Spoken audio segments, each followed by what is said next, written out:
they said, "Send me." And it's always difficult, I think, for us to try to think back to the Civil War, or sometimes even World War II, or to even relate to the level of courage that many have. And I know we have some here today.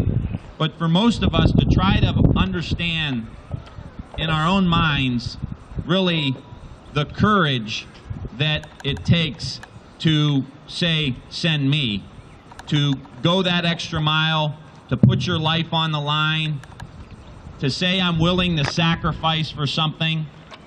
And we have Memorial Day and Veterans Day and, in a way, the 4th of July to kind of recognize how special that courage is, how special those men and women are to our country, the basic backbone, the basic fabric of our country.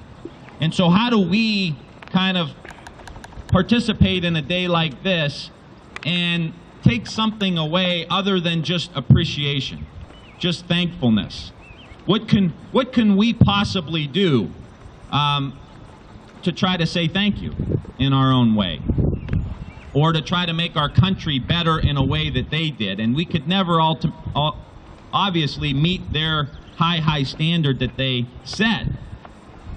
But the more of these I go to, the more I realize that Memorial Day and Veterans Day is about how do we in our own lives maybe set aside what's best for us to do something that's better for somebody else.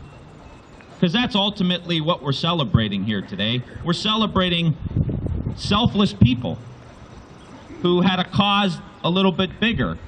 And maybe we don't get called to go to war.